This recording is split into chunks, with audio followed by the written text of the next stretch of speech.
Welcome to One-on-One with Jomara. If you love music and arts, this is a great show for you. Our special guest today is Maestro Doug Newell. He is the artistic director for the Enid Symphony Orchestra here in town. Maestro Newell, thank you very much for being with us today. Well, thank you for being kind enough to invite me. This is very exciting. And in fact, I'm going to videotape Derek's introduction and play it at home when my family is there, you know, that kind of thing. Oh, very good. Oh, yes. Very good. I wouldn't say I was great. That's maybe an overstatement. You can ask my wife. Sure, we'll do that. You've been the director of the Enid Symphony Orchestra for over 30 years. This is my 34th year. I came to Enid to stay for about 3 years, and many, many exciting things kept happening over the years. And there was a point where I just realized, you know, this is where I want to dedicate my life's work. This is what I want to be committed to. And with our wonderful Enid Symphony Center and the evolution of the orchestra into a professional ensemble, it's been an exciting time, and I hope many more good years to come. Well, I'm very happy that you decided to stay. I'm sure we all are, because Enid gained a tremendous artist. Oh, bless you. Thank you. Now, with all those years, can you tell me what is maybe the most memorable experience that you share by being the director of the orchestra? You know, I thought about that a lot. And there are many wonderful memories of performances, of guest artists who come into the community, and we have the opportunity to entertain and get to know. I am really excited by the development of the orchestra, the commitment of the musicians, and our audience. And I think it's an ever-evolving process. If you ask me what's my favorite piece of music to conduct, it's what I'm working on this week, you know. Right. I mean, it's very difficult. There were some wonderful times in the early years with people like Willard Scott, Pete Fountain, Shirley Jones. I mean, we had some great times then. But it's more exciting, our focus in one way, to see the young artists we bring, like Ariana Castellanos, who came last year, and the many wonderful young people who come to perform, who are on their way up. We had a guest director of an opera last year, and this year he garnered a professional position in New York with the Tri-Cities Opera Company, Zach Engel, as a assistant stage director and managing director of the opera company. So to see one of our goals is to put together young artists who will work together in the future, and I've seen that happen so many times.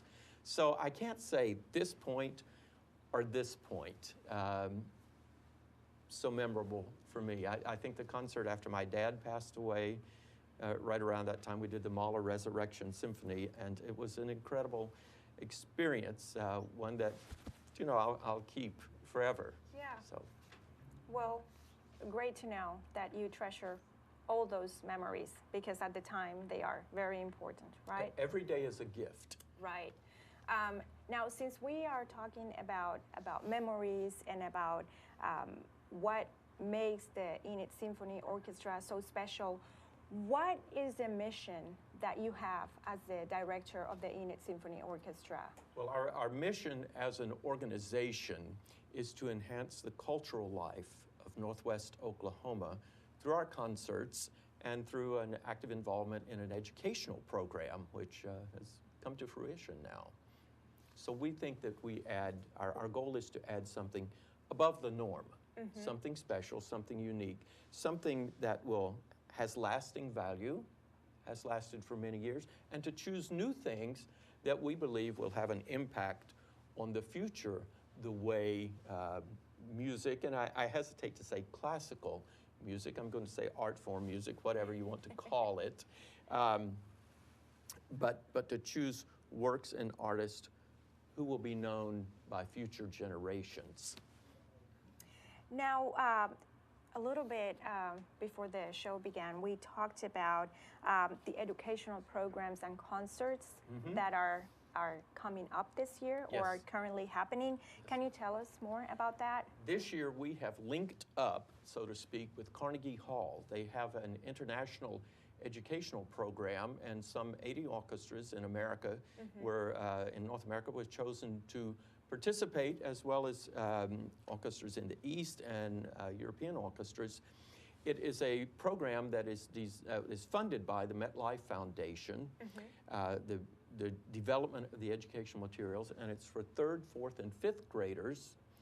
And the Carnegie Hall provides us with all the educational materials. They did a training session with our new education director, Eddie Lou Strimple. She was a guest in New York for 3 days and came back and then did an in-service training with many of our area elementary music teachers. All students will have year-round access to Carnegie Hall's website so that they can review what they do in the classroom during the day. The teachers have a workbook. They have access. At the end of the year, we will present a series of young people's concerts based on the music they're learning all year long in the classroom. And we'll do 3 of those concerts. I think it's May 15th at Enid High School. So we can access about 3,600 students, have direct impact on them. And it's a far more in-depth and far-reaching program than I could have developed by myself, or we could have just done locally. And it puts us on a par with orchestras in New York City, and Houston, and Chicago, St. Louis, Denver, what have you. I'm very pleased that both the Oklahoma City Philharmonic and the Tulsa Symphony Orchestra also participate in this program. So it is a direct impact nationwide from Carnegie Hall. That sounds fantastic. Like a great program for little kids. And if they love music, what a great way to introduce them to that as well. Now, speaking of wonderful programs, how do you keep the Enid Symphony Orchestra functioning? How are you funded? Well, we're funded about 6 or 7 different ways. Primarily, we're a nonprofit organization, so we have to raise the money that we need each year, which our budget this year is $363,000. So we'll raise probably $90,000 of that on ticket sales. That's about a fourth. Oh, wow. Then we have state and federal funding from the National Endowment for the Arts, the Oklahoma Arts Council, and we have a great seasoned sponsor in Park Avenue Thrift, which actually contributes on a par just a little above the Arts Council and National Endowment for the Arts. And then the rest is privately solicited funding from businesses, from individuals, from Oklahoma foundations, out-of-state foundations. Our concerts this past weekend were funded by the James and Mary Barnes Foundation out of Tulsa. We presented the Eulenspiegel Puppet Theater and actually took them to Monroe, to Adams and Garfield schools on Monday, Tuesday, and Wednesday.